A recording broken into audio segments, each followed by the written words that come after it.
Hi everybody, welcome to Taji's World of Books and welcome to my favorite standalone books of 2021.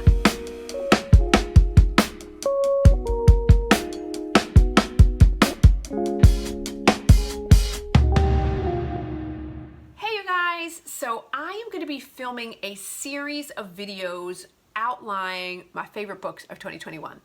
And just because I do things a little bit differently, I read in series, as you know, and if I'm going to start an author, I tend to read all the books in the series, and I tend to wait until all those books are out on audiobook or so that I can really immerse myself in the world, and I just love doing that. And so as a result, I have to deliver my favorite books in a little bit of a different way. So I'm going to have a series of 3 different videos on my favorites of 2021. I'm going to have my favorite standalone, which we're doing today. I'm going to have my favorite duets, which I'm going to do next or something like that, and then I'm going to have my favorite series that I liked in 2021. So a lot of fun and interesting things coming up. So without further ado, let's talk about it. Okay, so one of my favorite standalones, and these are in no particular order. I'm not going to say like this one was my favorite. These are just books that were standalones that I really just love, that I continue to think about to this day. These may not have been books that were released in 2021, but they were books that I read in 2021. So with that caveat, the first one I want to talk about is Whispers in the Dark. Oh my gosh, this was so dark. This was so dark. I absolutely loved it. And it's been a while since I've read these books, so I'm not going to go into great detail about each of the books. I'm just going to give you a brief synopsis of each of the characters, and then, you know, you go and check it out. But this is about Nyla and Jacob. And Nyla is kidnapped by his father when she is like 17 or 18 years old. And his father is a sadist, a serial killer, and just an all-around evil bastard. Just evil. And so he keeps her in captivity for a really long time. So that is what's really hard about it. And so when you're reading this book, there is, you know, a lot that happens in here. There are a lot of trigger warnings. Obviously, there's trigger warnings for rape. There's trigger warnings for just everything. That's just terrible. And she is not the only girl that's in captivity. He has a host of other girls that he's either kidnapped or that are currently kidnapped as well. She develops a relationship with Jacob, who is the son of the kidnapper, and they become friendly and quite, you know, they become friendly and they develop a relationship. And so this book is really about what happens when your formative years, you are in captivity, and when that ends, what life becomes like and what you do and how you handle yourself. And that's all I'm going to say about it, because you really do need to go into this fairly blind to experience the full effect of it, so that as you're going through it, you're there with them as they're experiencing it. And it is so good.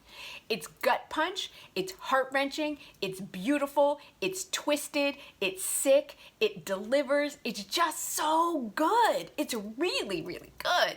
And it's like a twist and turn, and it's just not what I expected. And this is one of the first books of its kind that I read, and I will always go back to this book because to me it's quintessential dark. It's just quintessentially dark, but it's so beautiful. So if you haven't checked out Whispers in the Dark by LeTeisha Newton, you absolutely should.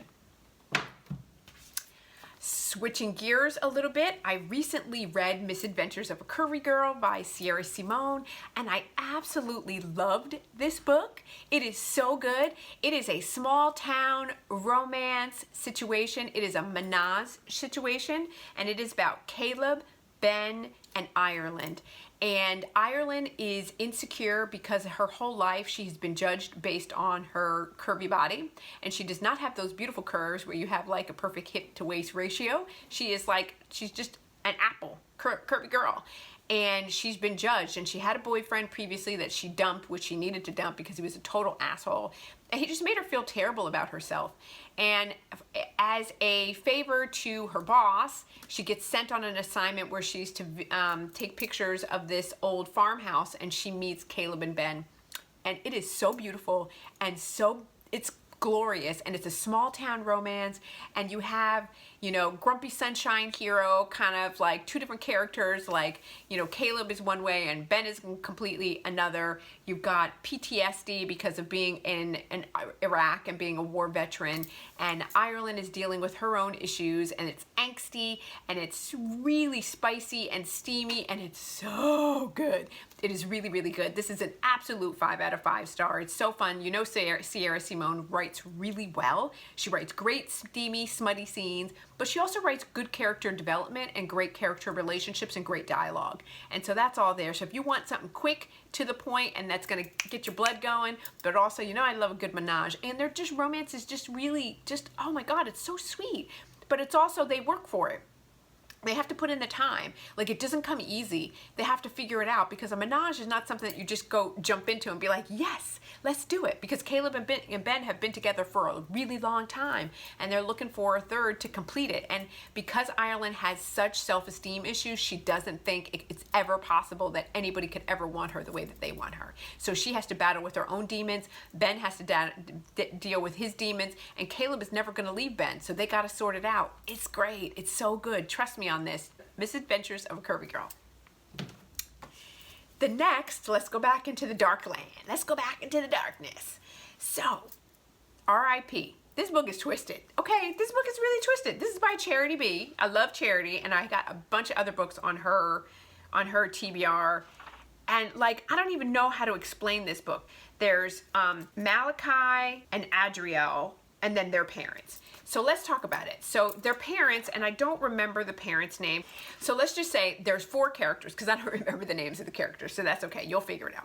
There's 4 characters. There's the parents, the mother and father, and then there's the brother and sister. And so the way that this book is set up is that you're introduced to the mother and father early on, and you see that the mother comes from a history of having some mental illness.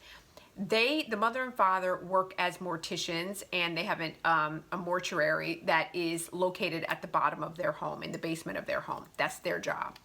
And the mother, for whatever reason, they belong to this religious organization that does not allow them to treat mental illness with current medication. So she is untreated for her mental illness. And there's a scene that happens early on where, when she is treating a body, this body, she's visited by an angel, or this body like comes to life and basically tells her that this person was a bad guy, and here's what they did. And this voice also tells her of other bad people in the world that are doing bad things that she needs to go and avenge. The weird thing is that she goes and investigates with her husband, and she finds out that what the voice told her is actually correct, that these people are bad people. So they then decide at that moment that they're going to become avenging angels to take out all of the evil pedophiles, serial killers, like all of those type people, drug dealers, all of that. They're going to take them out in the world, and that's what they do. So now, move forward, they have had 2 children, a son and a daughter, and they have brought the son and daughter into their world of taking revenge by murdering these bad people onto their children. And it's their story that sort of unfolds. This is a taboo, forbidden romance. This is dark and twisted. It's like the Addams Family type situation, because these characters are very twisted. There is a lot of trigger warnings in this book. You have to read this book all the way through. I think I've said it before. You cannot read the first 10% of this book, the 15%, 20%, and then be like, it's too twisted for me, I can't do it. You have to read it all, because once you read it all and then put it together, then you can come back and say, okay, here's how I feel about it as a whole. If you just read the first part of it, yes, it's twisted and dark. I'm telling you, it's twisted, it's jacked up, it's messed up. You'd be like, what the heck am I reading? But once you finish it, you're just like, oh my gosh. And it's taboo, and it's a taboo situation between a brother and a sister.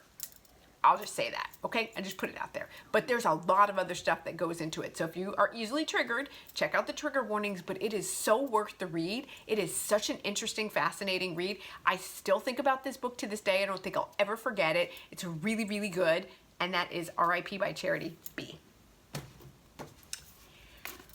Whew. So, since we're talking about highly emotional reads, I am going to talk about Even If It Hurts by Marni Mann. Now, let me say that this book broke me into pieces because I was not expecting the outcome that I got in this book. This book is about 3 characters. You should go into this blind and you should not know any more about it other than it's about 3 characters named Oliver, Lance, and Chloe. And it is what happens when the love of your life re-enters your life. What would you do? That's all I'm going to say. That's all you need to know. And I'm telling you, if you're going to read this, be prepared to be set for a day. Get some tissues, get your tea, curl up on your couch, don't talk to anybody, read this book, and then sob your eyes out, because it is such a cry-worthy, such an angsty, such a heartbreaking, such a beautiful book that I was like, after I finished this, I was like, I don't know how I feel about this. This is so hard. But I still think about it to this day because it is like truly like, what would you do? And how do you handle that when there's tremendous love everywhere and you just don't like, it's just intense. It's intense, intense.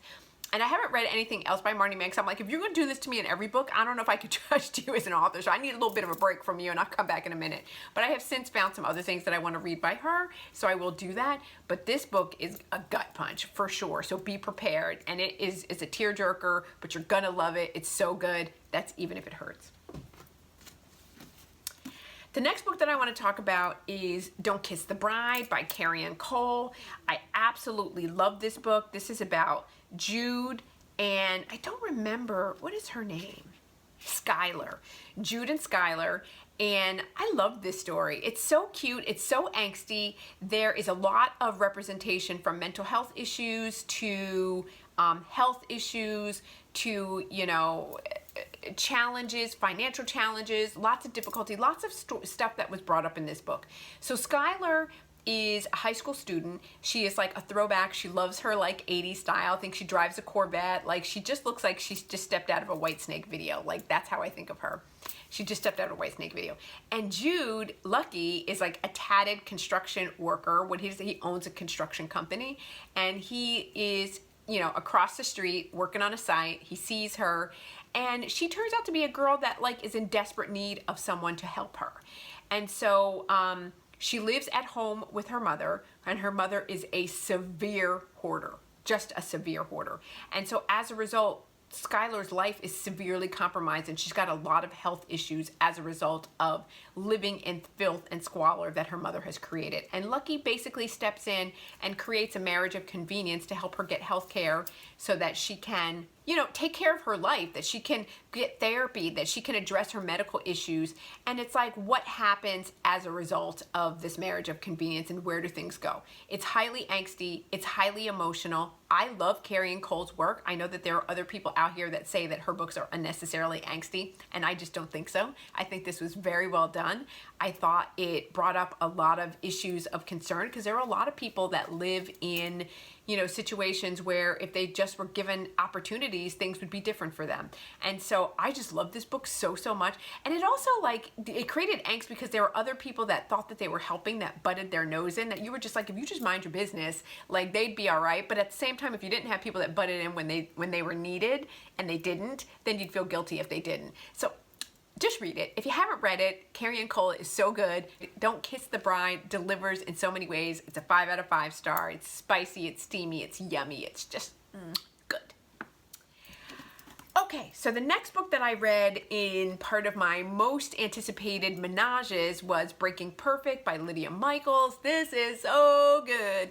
I love this story so much. Again, there's mental health representation in here. The main character has OCD, and she meets her husband in a emergency room because she's there due to a family member and other circumstances, and he really takes her on, and they develop a routine and a very regimented life that works to help her keep her disorder under control. But what happens when his past lover, who is a male, comes back into town? How does he incorporate himself into that relationship, and what does that look like, and how do things develop from there when she's the one who falls for the ex of the past? And so this is one of the best menages that I've read in a really long time. I'm gonna have another one on my duet list that I thought was like really good, but this, I just love the characters. I love the plot. I love the story. And I loved that also in this book, it was, you know, because they've been together for so long, they've already established a relationship. So how does that third party incorporate into that and be an equal member and be as important as every other member of this menage? And so all three of these people have significantly strong relationships across the menage and are equally important, and it's so good and it's so emotional, and I love the mental health representation in this book, and it does deliver in so many ways. That's Breaking Perfect by Lydia Michaels. You guys have heard me talk about these last two, and these last two, I loved every one of these books, but these last two I think probably are my favorites. This is Untouchable by Sam Mariano. I just recently talked about The Boy on the Bridge. That's very similar. This is Carter Mahoney and Zoe's story, and there are some trigger warnings that you probably need to check out in here. You know, there's some non-consent situations that happen in here. There's one dubious consent situations. Carter Mahoney is a broken character who has gone through so much in his early life. And if it were not for Zoe and Zoe sort of, you know, coming into his life and helping him to channel all of that negative, bad stuff that's really directed towards her, he would just be, you know, a force to be reckoned with on the world. And so Carter is, you love to hate Carter Mahoney, if that makes sense, right? Ultimately, the way that Carter works out and how the story ends up, and there's going to be more books, as I've mentioned, that are going to be written in the Untouchable world. I think in the next book that's going to be written is called Unbearable, and that is about another character that Carter becomes friends with, you know, at the end of this, that he meets in New York. And so ultimately, I think that Zoe is the best thing that ever happened to Carter, but Carter is a bastard to her from the very beginning. This is a high school bully romance. It's forced proximity because, you know, she's forced to see him day to day because they're at high school together and she's required to go to school. And some of the things that Carter does to her, the opening scene is like despicable, but for whatever reason, they managed to get through this, and you don't hate Carter for it. In the beginning, you're upset at Carter and you don't like him and you think he's like a douchebag, but as the story continues and unfolds and develops, he gets under your skin, and Carter becomes like, you know, finds this very special place. Like he wheedles in and finds a special place in your heart. And so for those of you who are in the beginning and starting to read this, this is another book that you cannot start and then after 20% go like, I can't do it, I can't. Because then you're not giving Carter a chance. Like, you got to give him his due. He needs the opportunity to kind of wheedle his way under your skin. And then by the time you're like 75% into this, you're just like, Carter just made his way into my heart. How did he do that? You're going to absolutely love him. I promise. So that's Untouchable, Sam Mariano. And the last book that I put on this list that I absolutely love is Sea of Ruin by Pam Godwin. Oh my gosh, this book is so good. I am going to say this about Sea of Ruin. This is a historical dark romance that has non-consent and dubious consent situations. There's some trigger warnings. It's dark. It's going to push your buttons. It's going to take you on twists and turns. There is a love triangle that happens in here. I think that you should go into this fairly blind. Know that there are pirates. It's set in, there's a lot of conversation around the gentry and about being part of the gentry and what happens when, you know, you allow yourself to get entangled with pirates, and will you still be accepted into London society, and how do you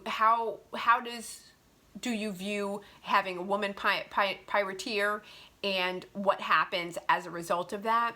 And you're going to love all the characters in this book. This is absolutely amazing. But like I said, there are some non-consent situations that happen throughout this book. There are some dubious consent. There are shifts of power. You know, like there is definitely some headstrong characters in this book that are going to get their way regardless, and how you feel about the antics that they get up to and the things that they do to each other, and whether or not that demonstrates true love, or whether that demonstrates that they are right for each other or wrong for each other. I don't know. You will be the judge of it. But this book is so good. I've said that if every historical romance was written like this, I would be an absolute fan of historical romances, because it just is so good. It's a really, really good. You got strong female heroine characters. You have strong alpha males in here.